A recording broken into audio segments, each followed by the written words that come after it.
Comenzamos una nueva serie Moisés, así que si usted no tiene el libro, cómprelo porque va a ser de bendición para su vida. Así que hoy vamos con una clase muy poderosa. Dice Moisés, ¿verdad? La clase de hoy es aflicción, parteras y homicidios. Y vamos a empezar con unas preguntas. Tenemos unas preguntas, si me las puede poner, unas preguntas que vamos a comenzar. Y la primera es, ¿se ha preguntado usted por qué usted nació en este tiempo? ¿Usted no se ha hecho esa pregunta? ¿Ah? ¿Por qué usted nació precisamente en este tiempo? ¿Hubiese querido nacer en otra época? Yo no sé, porque yo a veces veo las películas antiguas y yo a veces digo, ay, yo quisiera haber nacido en ese tiempo de los trajes, así bien pomposo y los sombreros. Eso ya, ¿verdad? Es porque uno es así vanidosa, la mujer un poco. ¿Qué piensa de la época de los pueblos indígenas, de la esclavitud de los africanos y del genocidio de los judíos en Alemania? Cuando nosotros hablamos, ¿verdad? Nos hacemos estas preguntas. ¿Qué hubiese sido de mí si yo hubiese nacido en otra época? ¿Por qué Dios me escogió precisamente para nacer en este tiempo? Y cada tiempo desarrolla en nosotros nuestra personalidad y nuestro carácter. Usted no puede sacar el tiempo en que usted nació de formas en que Dios lo va a moldear a usted y lo va a capacitar y lo va a llevar a cosas mayores. Cada tiempo es específico y cada tiempo nos pone en retos, en cosas específicas y retos que nosotros vamos madurando en nuestro carácter. Yo recuerdo cuando yo era niña, todavía no estaban casi ni las computadoras y no estoy tan vieja. No estaban las computadoras, bueno, si estaban, no estaban en mi área. Yo no recuerdo en mi escuela haberme sentado al frente de una computadora. Inclusive no tuve celular hasta que me casé casi. Bueno, sí, me casé.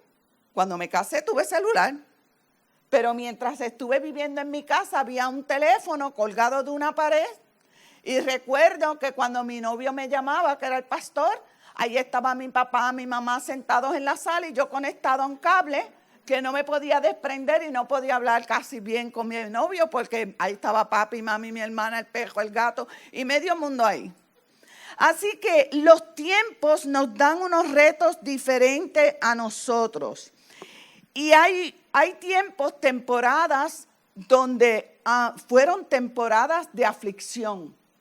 Hay tiempos que están marcados por el dolor, por la aflicción, y hay tiempos que están marcados por prosperidad. Miraba yo en las noticias que se cumple casi 81 años de la bomba atómica. Eso no es un recuerdo memorable para los japoneses. Aquellos que vivieron en aquella época tienen que haber dicho, ¿por qué no nací en otro momento? ¿Por qué no nací en otra temporada? Y mire, hermanos, cuando nosotros vayamos a hablar del libro de Moisés y de este caudillo tan poderoso en las Escrituras, la Biblia comienza en Génesis, pero transcurren 350 años desde el libro de Génesis hasta Éxodo. Nosotros a veces vemos los libros de la Biblia y decimos, ay, pasaron rápidos unos a otros. Cada libro se tomó décadas y siglos en lograr entrar a un nuevo libro, a una nueva generación y a un nuevo momento.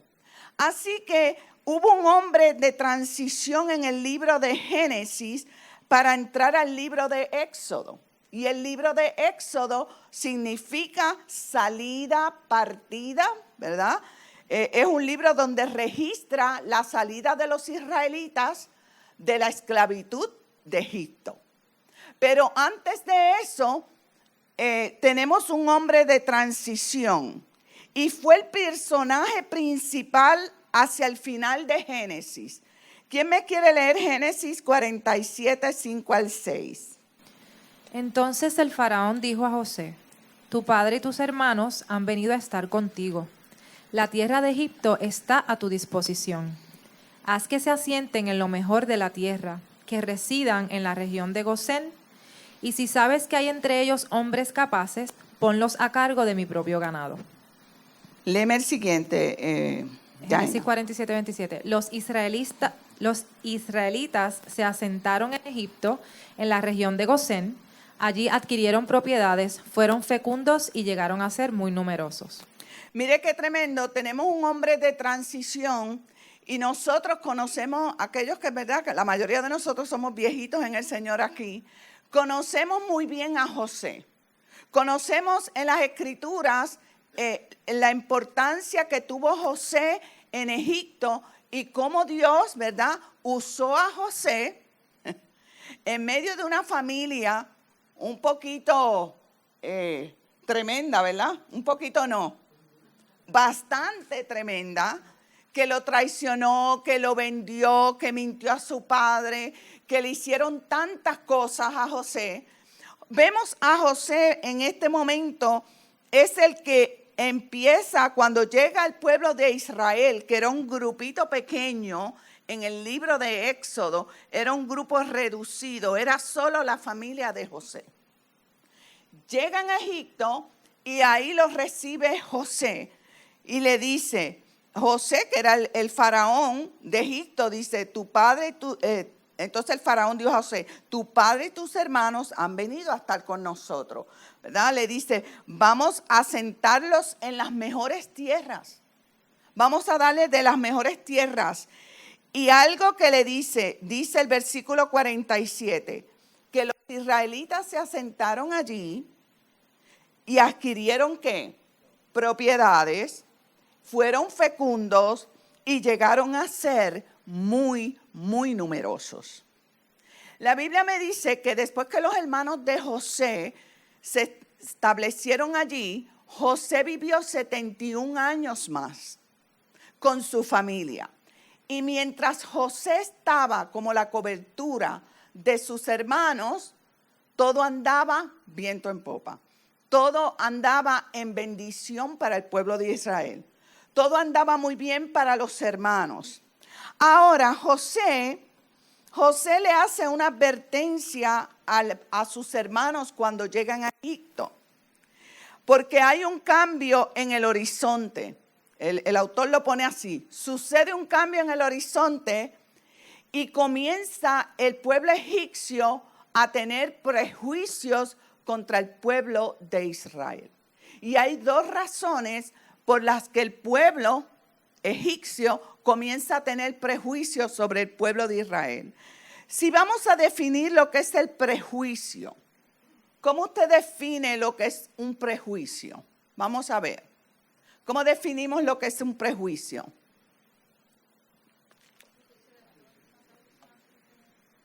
¿Cómo? ¿Pasar juicio qué? Antes de conocer la situación o conocer a la persona. Ok. Jaina dice pasar juicio antes de conocer una persona o conocer una situación. Mire, los prejuicios son ideas, ¿verdad? U opiniones o juicios que una persona tiene sobre una persona o sobre una cultura o sobre una situación. Y usualmente los prejuicios tienen una connotación negativa. La palabra en sí ya tiene una connotación negativa. Nos habla de que realmente nos hacemos un juicio mental sobre una situación o sobre una persona sin leer los resultados o sin conocer la persona. Y yo creo que si yo dijera aquí, levantemos las manos, los que hemos tenido prejuicios, ninguno nos quedaríamos con las manitas abajo, porque yo soy la primera que la levanto. En un momento dado u otro, nosotros hemos tenido prejuicios, ya sea de alguna cultura, ya sea de alguna persona, ya sea de cualquier situación, ¿verdad? Nos hacemos una idea preconcebida. Nos hacemos una idea de cómo es esa persona. Y los prejuicios son peligrosos. Son peligrosos porque si usted no se adentra a conocer, si usted no profundiza en investigar, en averiguar, en aprender, ¿cómo se dice? En compartir, ese prejuicio siempre se le va a quedar en su mente. El prejuicio es algo bien dañino y hay que pensarlo y como yo digo, triturarlo y decir por qué tengo ese prejuicio. Y vamos a llegar a la raíz de por qué tenemos el prejuicio. Pero nos tenemos que analizar. Y mire lo que dice Génesis 50, 26. ¿Quién me lo quiere leer? José murió en Egipto a los 110 años.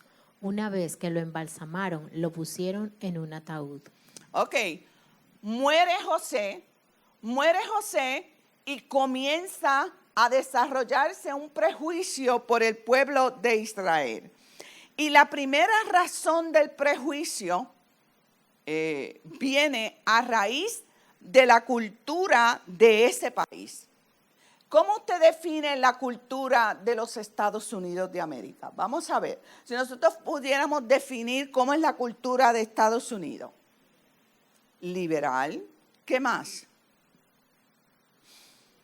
Multicultural, perdón, exceso materialista, muy bien, ¿qué más? Perdón, patriotismo, eso es lindo que lo tengamos, ¿verdad? En los países el patriotismo es parte, ¿verdad?, de nuestra cultura. Ahora, si yo le preguntara cómo son las personas estadounidenses, ¿cómo usted me define un americano de un latino? ¿Ah? Un poco frío. Eso significa, Jaime, que son, ¿cómo se dice? Recatados en sus cosas personales. Para el americano es de muy mal gusto que si usted lo acaba de conocer, le hable, lo abrace, lo toque, le pregunte cosas muy personales que él no va a querer hablar y lo va a ver como que no me gusta esta persona. Pero el latino es muy diferente, ¿verdad que sí? Nosotros queremos averiguar todo, queremos saber todo y queremos saber qué estudiaste, qué dejaste de estudiar, si tienes dinero, si no tienes, de dónde eres, si te casaste, si te divorciaste. Queremos saber la vida completa y hasta nos abrazamos de la primera entrada. Ay, qué bien, me llevo bien contigo. Ay, nos sentimos bien, ay, como en familia. El americano no le gusta eso. El latino es una persona que llega tarde a los sitios. El americano le da un alto concepto a la puntualidad. El americano le da un alto concepto a la comunicación. El americano es individualista. No le gusta que se metan en su vida. O usted, de verdad, ¿cuántos años van que usted no le toca la puerta al vecino y le pide un huevo? ¿Ah? Y eso nosotros lo acostumbramos en nuestra... ¿Me puedes dar un poquito de azúcar? Y le tumbamos la puerta. Entonces, las culturas son diferentes. Las culturas son diferentes. Entonces, la cultura del país era diferente de la cultura israelita. Y mire lo que José le dice a sus hermanos. Lo primero que le da es un consejo respecto a la cultura. ¿Quién me lo quiere leer? En Génesis 46, 31 al 32. José dijo a sus hermanos y a la familia de su padre: voy a informarle al faraón que mis hermanos y la familia de mi padre, quienes vivían en Canaán, han venido a quedarse conmigo. Le diré que ustedes son pastores que cuidan ganado y que han traído sus ovejas y sus vacas y todo cuanto tenían. Leamos el siguiente. Génesis 46, 33, 34. Por eso, cuando el faraón los llame y pregunten a qué se dedican, díganle que siempre se han ocupado de cuidar el ganado, al igual que sus antepasados. Así podrán establecerse en la región de Gosén, pues los egipcios detestan el oficio de pastor. Algo de la cultura. Los egipcios detestan el oficio de pastor. Había algo muy importante, el imperio egipcio se había desarrollado como un imperio que tenían jeroglíficos, que sabían embalsamar muertos, que tenían buenas universidades, que habían crecido, que se vestían con las mejores telas de lino, los faraones, que tenían oro, que tenían plata, y decir que ellos aceptaban en su cultura a pastores de oveja era llevar una imagen de Egipto de no un pueblo culto, sino un pueblo inculto. Por eso en los jeroglíficos que usted ve del imperio babilonio, del imperio egipcio, usted ve muchas figuras delgadas y flacas con los animales delgados, porque esa era la imagen que ellos tenían de un pastor de ovejas. Era como que lo más denigrante. Y ahora no nos vayamos muy lejos. ¿Cómo nosotros podemos decir, ay, cómo serán estos que llegan a nuestro país y son así, y son así, y son así? Nos podemos hacer esa pregunta. Y algo muy importante que José le quiso decir a su familia, no lo digan, no era por omitir lo que ellos eran, era porque José conocía la cultura de Egipto y dijo, yo no quiero que los maltraten, digan que son ganaderos. Es un poquito más alto. Cuidamos ganado, vacas, caballos, qué sé yo, lo que se cuidaba más, pero no digan que son pastores de oveja. Más sin embargo, cuando surge esto, ahí comienza un prejuicio del pueblo egipcio al decir, espérate, tenemos que saber y entender que esto es algo de lo cual nos van a rechazar. Por eso es cuando nosotros entramos a una cultura que no es la nuestra, hay unos parámetros que nosotros tenemos que respetar. Por ejemplo, y yo sé que esto puede sonar un poquito fuerte, pero lo digo como latina y como que amo mi cultura latina. A veces no sabemos respetar cuando estamos en un grupo de americanos, pues habla inglés. Usted me dirá, pero pastora, es que no sé inglés. Pero es que yo he visto personas que aún sabiendo inglés, si hay 3 americanos, siguen hablando español.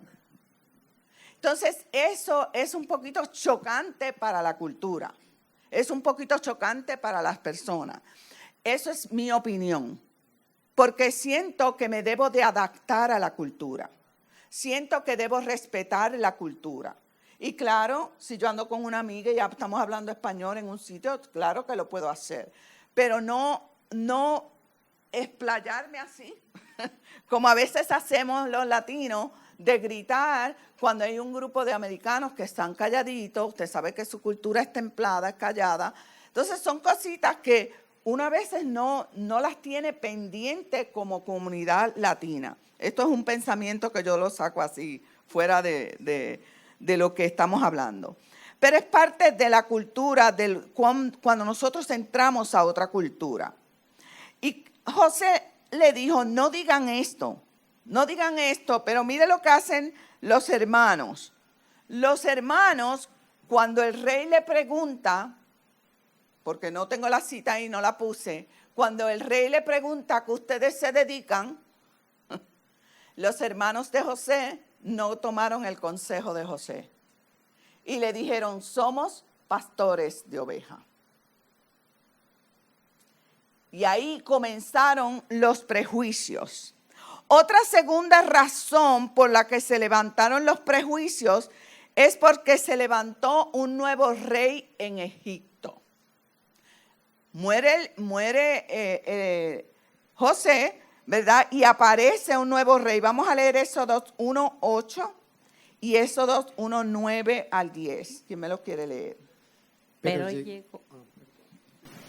Pero llegó al poder en Egipto un nuevo rey que no había conocido a José. Y dijo a su pueblo: cuidado con los israelitas, que ya son más fuertes y numerosos que nosotros. Vamos a tener que manejarlos con mucha astucia. De lo contrario, seguirán aumentando y si estalla una guerra, se unirán a nuestros enemigos, nos combatirán y se irán del país. Oh. Mire, lo más peligroso en una nación es el prejuicio. Los israelitas, la Biblia no me dice que estuviesen haciendo nada amenazante al pueblo egipcio. Simplemente que ellos pensaron, cuidado con estos israelitas que se están volviendo muy numerosos y fuertes y vamos a tener que manejarlos con mucha ¿qué? Astucia, porque van a seguir y son capaces que nos invadan o que se lleven las cosas, qué sé yo. Ellos pensaron miles de cosas del pueblo de Israel. Y cuando usted ve esta maniobra, cuando nosotros nos vamos a la historia de Adolfo Hitler, uno de los mensajes que se comenzó a divulgar en la época de Adolfo Hitler fue que Alemania estaba mal por los judíos. Ese fue el primer mensaje. Que Alemania estaba mal porque los judíos, yo creo que prácticamente dirían, le quitaban los trabajos a los alemanes. Y eso es bien peligroso cuando empieza una ideología así en un país. ¿No nos sentimos nosotros aludidos? Tengamos cuidado con los latinos que le quitan los trabajos a los anglosajones o cuidado con otra cultura.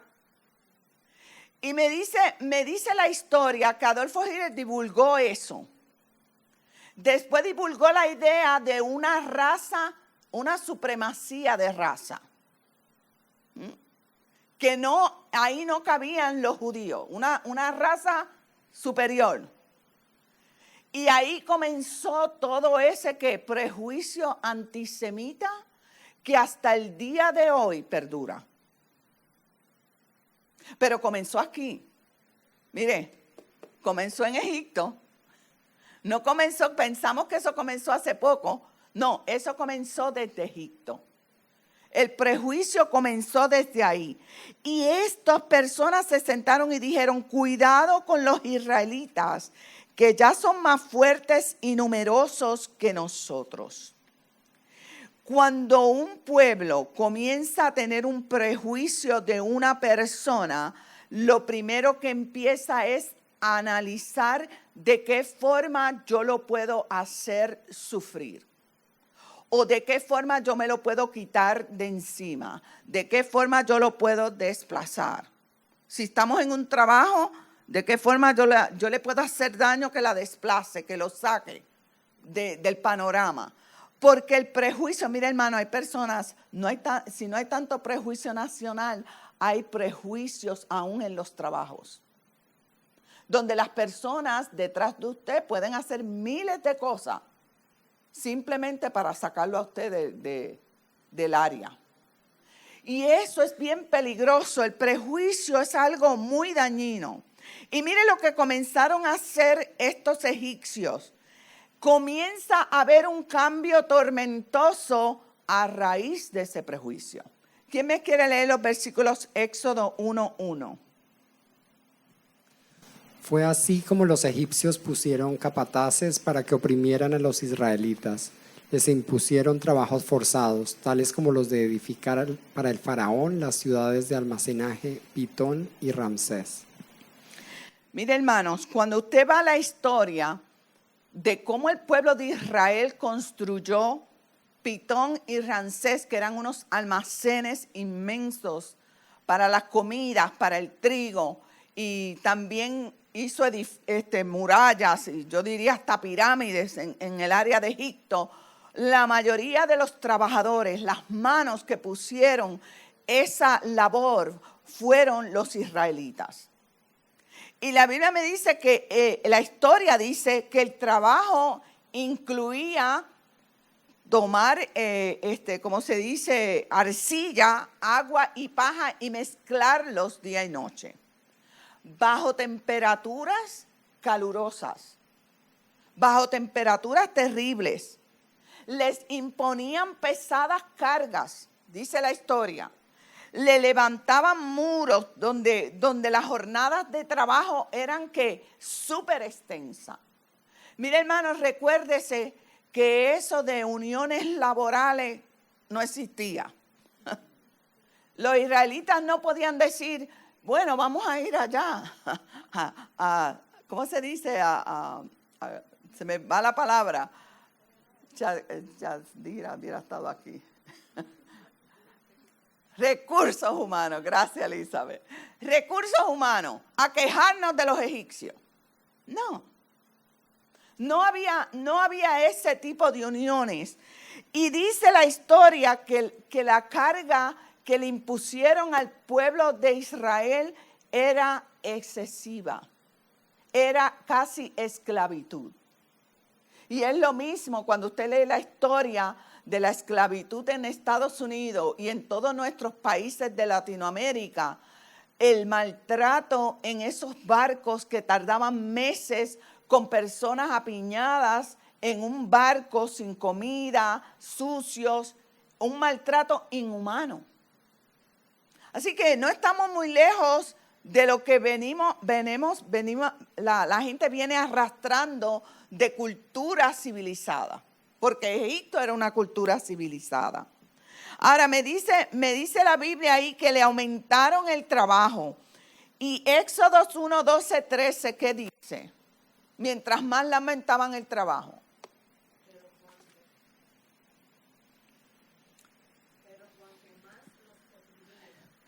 Úseme en el micrófono, préndalo, porque se está grabando.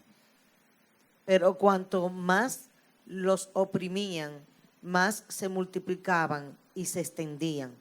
De modo que los egipcios llegaron a tenerles miedo. Por eso les imponían trabajos pesados y los trataban con crueldad. Pero mientras más los oprimían, más se multiplicaban. Más se multiplicaban, me dice la Biblia, y más se extendían. De modo que llegaron a tenerle miedo. Es lo que me dice la palabra del Señor.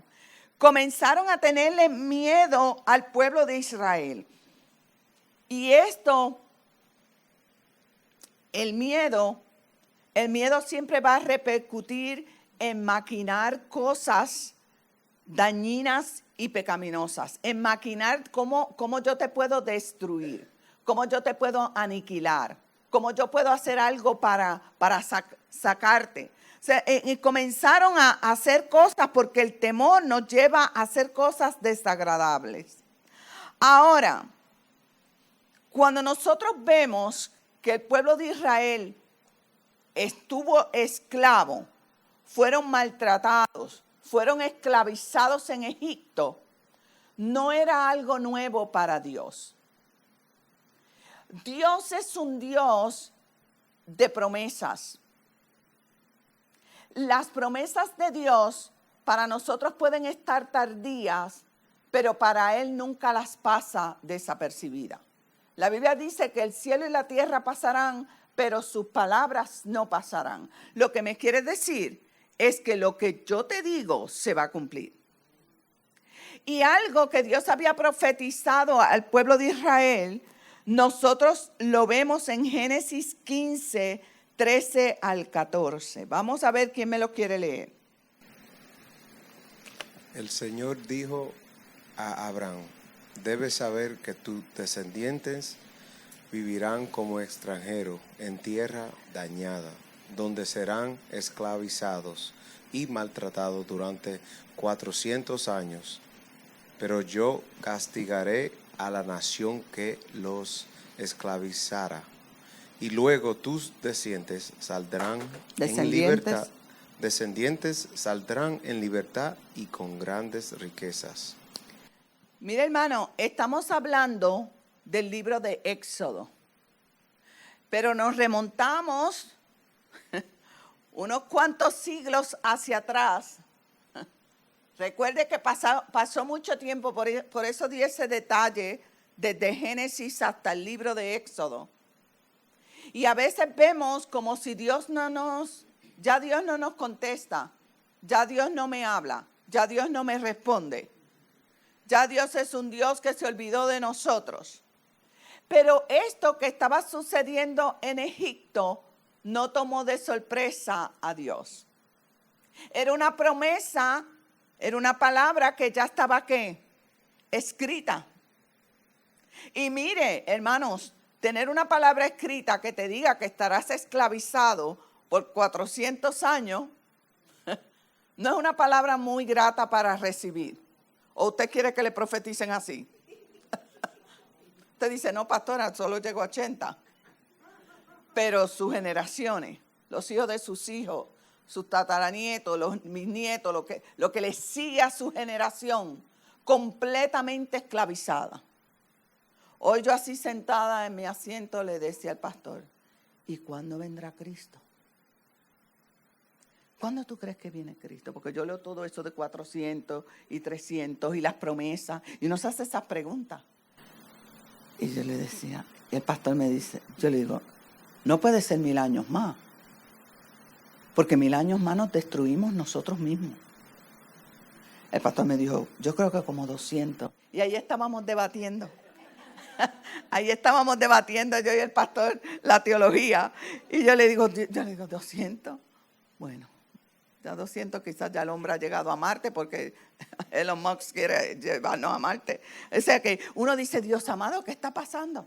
¿Qué está pasando con la gente? Mire, 400 años le dijo, serán esclavizados y maltratados durante 400 años. Y usted se queja de ser maltratado un mes. Pero yo castigaré, ahí es donde está la promesa. Esa es la promesa profunda. Dice, pero yo castigaré a la nación que los esclavizará. O sea, ya Egipto tenía ¿qué? Su sello. Ya Egipto tenía su sello. Y luego tus descendientes saldrán en libertad y con grandes riquezas. Así que la generación que entró a Egipto, muchos de ellos murieron en la esclavitud y en el maltrato. Pero su descendencia, Dios se lo prometió, tu descendencia será libertada. Por eso a veces queremos que Dios nos conteste las cosas, no Dios a mí.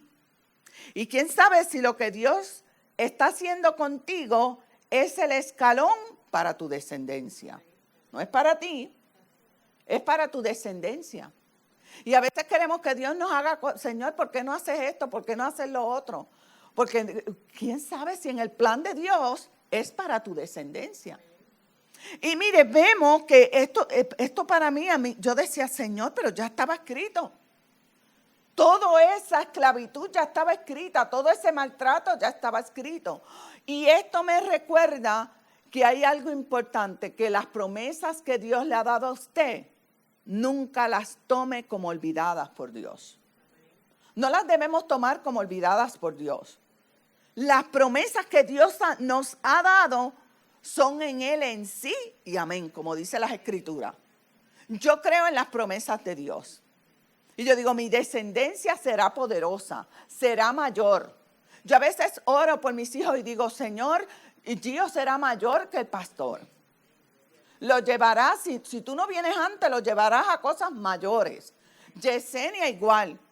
Y si Dios me da un nieto, empiezo a orar por ese nieto y digo, y este será mayor que mi hijo. Porque usted tiene que orar por eso. Usted tiene que orar por su descendencia, que Dios no los tenga en esclavitud, sino que sean esos que Dios los va a lanzar a cosas mayores. Es muy importante eso, que nosotros lo tengamos bien claro en nuestro corazón. Así que Dios le dijo, pero yo los castigaré y tus descendientes saldrán en libertad. Y mire lo que le dice. No solo saldrán con grandes ¿qué? Riquezas. Si algo hace el Señor, que Él es justo. Él es justo. Yo a veces digo, Señor, bien raro que yo vi durante la niñez de mis hijos, nunca, le doy la gloria al Señor, nunca mis hijos los tuve hospitalizados. Y yo no digo que soy mejor que otra familia, Dios me libre. Ese no es el punto que quiero tratar aquí. Lo que quiero decir es que a veces cuando Dios escoge una familia, que Dios sabe que está enfocada en un ministerio, que no tiene el tiempo para estar en un hospital, me le dio salud a mis hijos. O me bendijo eso, que mis hijos no estuvieron en un hospital nunca. Y yo digo, Señor, esos son bendiciones, esos son riquezas. La riqueza no es solo dinero, no son cosas materiales. Las riquezas es cuando tú ves un hijo enfocado en Dios, cuando tú ves un hijo en salud, cuando tú ves un hijo que le teme al Señor, cuando tú ves tu descendencia que ama más a Dios que a ti mismo. Eso es riqueza. Eso es riqueza. Porque estamos en un mundo donde la riqueza es lo que yo puedo palpar, tocar y que sea verde. Y que sea verde. Y eso nos puede llevar a la destrucción. Eso nos puede llevar a la esclavitud, la que Dios quiere evitar. Entonces Dios le prometió que los iba a sacar con grandes riquezas. Ahora mire lo que hace el enemigo cuando hay un prejuicio hacia un pueblo. Viene ¿qué? El trabajo forzoso, viene el desprecio y después vienen medidas desesperadas. Que no estamos muy lejos de lo que hizo Adolfo Hitler. Después que creó toda esa propaganda en Alemania, vinieron medidas desesperadas, donde llevaba a un pueblo cautivo a centros de concentración para que fuesen quemados. Millones y millones de judíos quemados. Y hoy en día nos preguntamos por qué los judíos no se aguantan. Los judíos tienen en toda su frontera, yo estoy seguro que tienen como miles y miles de misiles apuntando. Dijeron, ahora sí es verdad que nadie nos ataca más. A veces juzgamos una nación, pero no vemos su trayectoria. No vemos lo que han vivido, lo que han tenido que pasar. Y mire, el pueblo de Israel ahora el pueblo de Egipto comienza a hacer medidas desesperadas. Y vamos a ver qué hacen en Éxodo 1, 15 al 16. Mire lo que maquina hacer el faraón. ¿Quién me lo quiere leer? Habían 2 parteras de las hebreas, Cifra y Púa, a las que el rey de Egipto ordenó: cuando ayuden a las hebreas en sus partos, fíjense en el sexo. Si es niño, mátenlo, pero si es niña, déjenla con vida. Mire qué medida tan... No cabe en nuestra mente, ¿verdad? Algo así. No puede caber en nuestra mente algo así. Yo me cogí un training hace años atrás en Mujeres Maltratadas, en Women Clinic, que trabaja con mujeres de embarazo. Y lo que trata este Women Clinic, que ellos han venido aquí a hacer promoción a veces, lo que trata esta clínica es cuando llegan las adolescentes embarazadas, una señora y quiere abortar, tratamos como cristianamente decirle, no lo hagas. Tu mejor solución si no tienes dinero es que des tu niño en adopción. Pero allí yo cogí un training y la directora me metió en un cuarto, toman añitos atrás, y me dijo, ve todos esos videos, porque tú vas a ser la consejera de las que vengan aquí a abortar. Ve en los videos para que veas todas las técnicas para aborto.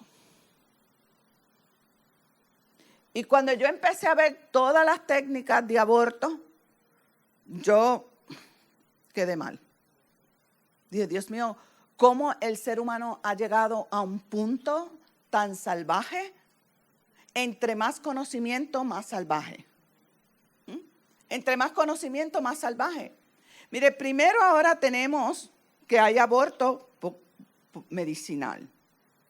Hay aborto por succión. Es como una aspiradora, te chupa tu bebé, te lo arranca del útero. Y hay quirúrgico. 3 tipos de aborto. Quirúrgico. Y el quirúrgico, yo me supongo, es que corta todo. Hermano, es drástico a lo que ha llegado el ser humano, a lo que ha llegado el hombre. Pero mire, la malicia viene desde ahí. Los demonios vienen desde ahí. De todos estos prejuicios, de todas estas cosas que dañan la mente. Y dice la Biblia que le dijeron, maten, si es un varón, mátelo. La Biblia, algo poderoso de estas mujeres, porque lo vamos a ver, es que ellas no obedecieron esa orden. Eso nosotros lo sabemos en las Escrituras. Gloria a Dios que ellas no obedecieron esa orden. Pero usted se imagina algo tan cruel como eso. Mire lo que dice. Sin embargo, en Éxodo 1:17 al 21, ¿quién lo quiere leer? Sin embargo, las parteras temían a Dios, así que no siguieron las órdenes del rey de Egipto, sino que dejaron con vida a los varones. Entonces el rey de Egipto mandó a llamar a las parteras y les preguntó, ¿por qué han hecho esto? ¿Por qué han dejado con vida a los varones? Las parteras respondieron, resulta que las hebreas no son como las egipcias, sino que están llenas de vida y dan a luz antes de que lleguemos. Qué tremenda esas parteras. Dijeron, mira, aquí nos las vamos a tener que arreglar. Y vamos a tener que embobar a este faraón. Y decirle que estas parteras, la única forma de nosotros salvar a esos niños es decirle que cuando hemos llegado ya los nenes están vivos en los brazos de la mamá. Ya no se los podemos matar. Ya están ahí. Y ellas contestaron eso. Pero dentro de toda esa contestación hay un plan de cobertura de Dios y de protección para una nación y para un niño que estaba por nacer.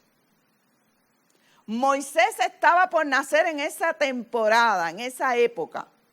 Lo mismo cuando Jesús nació, que Herodes promulgó que lo mataran. Pues mire, siempre las maquinaciones de los grandes hombres de Dios, las maquinaciones del enemigo es destruirlo. Es destruirlo. Por eso nosotros tenemos que estar muy atentos a los ataques, a las tormentas, a lo que viene y cómo yo respondo a esos ataques. Son para destrucción. Si tú lo piensas que son para destrucción, el enemigo te lo va a hacer creer. Pero si tú piensas que cada ataque y cada situación que viene a tu vida es un eslabón para una bendición, yo te aseguro a ti que Dios te va a dar eso que tú estás pensando. Y es muy importante creer eso, hermano. Nosotros hemos vivido momentos difíciles en el ministerio y no nos sentamos en una silla a llorar. ¡Qué tormenta! ¡Qué caos! ¿Qué Dios qué vas a hacer? Aquí entregamos todo. Tú, Dios mío amado, ¿qué vas a hacer? No. Nos sentamos y decimos, oramos. Y le decimos a Dios, algo más grande tendrás. Algo tú vas a mostrar. Algo tú nos estás enseñando. Algo tenemos que aprender nosotros también. Y cada cosa que usted la pone en la plataforma de Dios, mire, no hay nada que lo mueva. No hay nada que lo mueve y no hay nada que lo haga a usted sentirse confuso respecto a esa situación. Nada. Mire, hay cosas enredadas que están como una bola de lana, tan enredadas, que usted dice, ¿cómo las desenredo? Y no hay forma de desenredarla. Entonces uno tiene que descansar en Dios y decir, bueno, Dios, ahí se enredaron, descanso en ti, tú las desenredarás, porque tú lo haces mejor que yo. Tú lo haces mejor que yo. Pues mire, ellos se tramaron eso. Matemos a los niñitos, mandemos a estas mujercitas que los asfixien. Y cuando Dios tiene un plan para protegerte, esas mujercitas tenían otro plan. Y yo creo que ellas se sentaron debajo de una palmera y dijeron, y pensaron cuántas opciones iban a decirle al faraón. ¿Qué le decimos? Que el caballo se rompió la pata y no llegamos. ¿Qué le decimos? Que la mula no llegó. ¿Qué le decimos? Que nos caímos. No, vamos a decirle que ya los niños han nacido cuando llegamos. Y ellas se propusieron decir, ¿verdad?, que no iban a matar a los niños. Eran rápidas, vigorosas. Por eso nosotros, el tema que sigue es no a la sumisión indiscriminada. La palabra sumisión nos viene a nosotros como que yo tengo que estar sometida. Y ese no es el significado de sumisión en las Escrituras. La sumisión en las Escrituras siempre va en la base del amor y el respeto. Eso lo sabemos. Entonces, cuando la Biblia me dice a mí que yo tenga cuidado, cuando yo me someto, me pongo sumisa a una orden que no es bíblica. Y a veces estamos sumisos porque tenemos miedo y seguimos la corriente del grupo. Pues como todos lo hacen, pues yo lo hago. Eso, muchos han caído en ese juego. Pues como todos lo hacen, yo lo hago. Aceptan cualquier orden sin cuestionar el porqué. Aceptan cualquier orden sin cuestionar el porqué. Renunciar a expresar sus propias convicciones por miedo. No, yo no voy a decir que soy cristiano en mi trabajo porque van y me votan. No, yo no voy a decir que yo no creo en el homosexualismo porque me pueden votar. Y claro que hay una línea de respeto en cada agencia. Usted no se va a poner a enviar un email a toda la corporación. No estamos hablando de respetar una corporación. Pero cuando a usted lo confrontan personalmente, ¿qué usted va a hacer? No, eso, qué bueno, los gays, vamos a seguir para adelante. No hay problema con las banderitas de colores, yo las pintaba de niño. No hay problema, eso parece un arcoíris. Minimizamos. ¿Por qué? Por ir con la corriente. Y tenemos que tener cuidado con eso. El Señor nos ha llamado a tener mucho cuidado con la sumisión indiscriminada, con tomar decisiones que no están bíblicamente puestas en la palabra de Dios. Y nosotros tomamos completamente lo contrario. Mire lo que nos dice Hebreos 11:23, y ya estamos terminando. ¿Quién me lo quiere leer? Me falta un pasaje. Mire, después que hacen que maten los niños, como no pudieron con esa situación, ¿qué hicieron? Pusieron otra ley. Y mire la que pusieron. ¿Quién me lee Éxodo 1:22? Entonces el faraón dio la siguiente orden a todo su pueblo. Tiren al río Nilo a todo niño hebreo recién nacido, pero a las niñas pueden dejarlas con vida. Como no dio resultado la función de las parteras no dio resultado, los niñitos siguieron naciendo, se sentó el faraón, toda su burocracia, y dijeron, bueno, pues ahora hay que poner otra estrategia. ¿Vamos a qué? A matar todos estos niñitos, los varones, que los tiren al río Nilo. Que los tiren al río Nilo y que se mueran ahí. Y el río Nilo es donde nace Moisés. De ahí está esa canastita. Yo no sé si usted veía esa película de Aged, la canastita volando en el agua. Y ahí está el bebé riéndose. De ahí nace la importancia de eso, porque es que ahí viene, en ese momento preciso, en ese momento duro, en ese momento trágico, Dios levanta y busca un hombre, nace un hombre con un propósito propósito magnífico, con un propósito espectacular. Usted no sabe para lo que Dios está levantando sus hijos, sus hijas. Tiempos específicos de Dios, lo menos que se imaginaba la persona, ¿verdad? La mamá de Moisés, cuando tiró a Moisés en las aguas, es que ese niño iba a ser el libertador de Egipto. No se lo imaginaba. Nosotros vemos un bebé muy noble y no nos imaginamos lo que Dios puede hacer con ese bebé. Lo acariciamos, lo añoñamos, lo besamos. Lo menos que pensamos cuando lo tenemos en los brazos, que va a ser un presidente de los Estados Unidos, algo grande. No lo pensamos.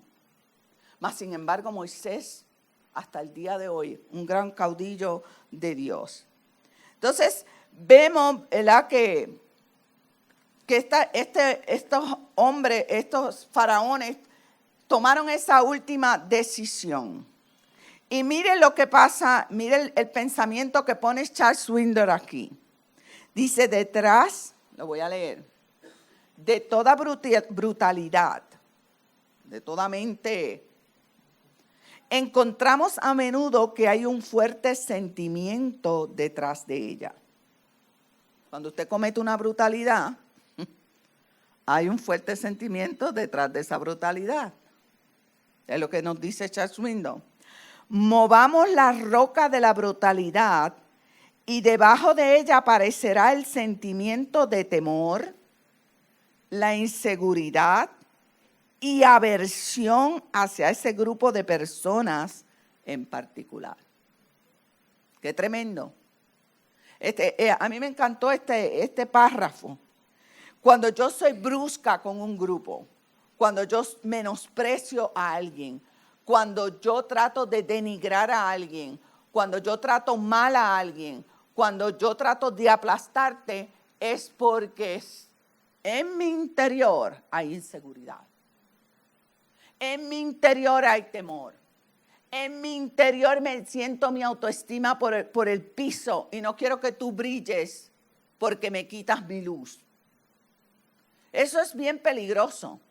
Por eso es que el Señor nos manda a analizarnos, porque nunca vamos a ser felices si en mi interior hay temor. Si en mi interior hay aversión a algo. Y mire, hermano, si uno tiene aversión a algo, uno tiene que orar y decir, Señor, quítame este prejuicio. Yo tengo prejuicio por esto, por aquello. Quítamelo, porque eso no es tuyo. Y son cosas que uno las ve, porque yo misma he dicho cosas que a veces después digo, Señor, perdóname, no debo decir eso. No debo decir eso. Y le pido perdón al Señor. Pero lo he dicho porque he visto algún programa y veo cómo es esta cultura y digo, ay, yo para allá nunca iré, no me gusta, no me siento cómoda. Y empiezo a juzgar. Y después digo, no, Señor, perdóname. Estoy errada en mi pensamiento. Es de sabio arrepentirse de lo que uno piensa, ¿verdad? Si no, imagínese. Entonces, Dios, ¿verdad?, quiere que nosotros no tengamos temor, inseguridad y aversión hacia nada. No a la sumisión indiscriminada. Hechos 5:29 dice, es necesario obedecer a Dios antes que a los hombres. Así que nosotros tenemos que romper toda regla que vaya en contra de los propósitos de Dios y que nos las hagan a nosotros como que las tenemos que cumplir. Tenemos que romper esas reglas. Y en conclusión, lecciones que invitan a la reflexión. Mire, lo primero, los tiempos difíciles no anulan las promesas de Dios. Eso nosotros lo tenemos que recordar. ¿Por qué? Porque Dios había profetizado. Dios había profetizado al pueblo de Israel que saldrían de Egipto con un libertador y que saldrían con riquezas y que irían a una tierra que fluye leche y miel y que los bendeciría. O sea, los tiempos difíciles nunca van a anular las promesas de Dios sobre tu vida. Si hoy estás en un momento difícil y tú dices, pero si van 5 años atrás, pastora, me profetizaron que yo iba a ser un doctor, que yo iba a hacer esto, y hoy me veo peor que nunca. Pues si fue de Dios, esa palabra se va a cumplir. No te, ¿cómo se dice? No te escondas como una tortuga ahí escondida. No. Dios siempre cumple sus promesas. Los tiempos que están pasando son temporadas. Yo le digo a la gente en consejería, Dios nunca te va a dejar ahí. Dios nunca te va a dejar en el desierto. Nunca. El maltrato no pasa inadvertido a Dios. Éxodo 3, 7 al 8 dice, lo voy a leer rapidito, pero el Señor siguió diciendo, ciertamente he visto la opresión que sufre mi pueblo en Egipto. Los he escuchado quejarse de sus capataces y conozco bien sus penurias. Mira qué tremendo. Dios escucha nuestras quejas, nuestras penurias, nuestro coraje, nuestra ira, nuestra gritería en la casa, ¿verdad? Dios escucha todo. Dios escucha todo. Así que he descendido, dice, para librarlos del poder de los egipcios y sacarlos de ese país, para llevarlos a una tierra buena y espaciosa, tierra donde abundan la leche y la miel. O sea, el maltrato no pasa inadvertido ante Dios. Las pruebas severas no eclipsan el interés de Dios. Recuerde que Dios bendijo a las parteras. Y esto es un mensaje aparte, se puede tomar solo un mensaje de las parteras. Yo estoy seguro que quizá más adelante lo pone Charles Swindoll. Pero recuerde que Dios recompensó a las parteras. Las pruebas severas no eclipsan el interés de Dios. ¿Por qué? Porque esas parteras tuvieron momentos bien difíciles. Ellas sabían que podían matarla el faraón por no haber acatado la orden. Mas, sin embargo, cuando tú no acatas una orden que va en contra de la voluntad de Dios, mire, Dios tiene eso en la agenda para bendecirte más adelante. Dice, espérate, aquí déjame apuntar a esta hermanita porque la voy a bendecir. Y Dios siempre va a buscar eso en nosotros. Y mire, culmino con esta frase de Hudson Taylor. Dice, no importa cuán grande sea la presión, lo que realmente importa es dónde se halla la presión. Esto está bueno. Si lo separa usted de Dios, si la presión lo está separando a usted de Dios, o lo presiona a estar más cerca del corazón de Él. Hay personas que la presión los aleja de Dios. Los aleja de todo. De todo. No quiero hacer nada. Y eso es peligroso. Eso es peligroso. Que la presión, por más que usted esté en momentos difíciles, que la presión, analícese si lo está atrayendo a Dios o lo está alejando. Porque si lo está alejando, se está olvidando de las promesas de Dios. Dios nunca se olvidó del pueblo de Israel. Y mire, hermano, yo me supongo que esto tiene poderosas palabras, porque está subiendo es poderoso. Así que no se pierda la del próximo viernes, porque viene un niñito en una canasta por ahí por el río Nilo, flotando. Así que vamos a ir escudriñando cada parte de esta palabra. Bueno, Dios me los bendiga, Dios me los cuide y el pastor con nosotros.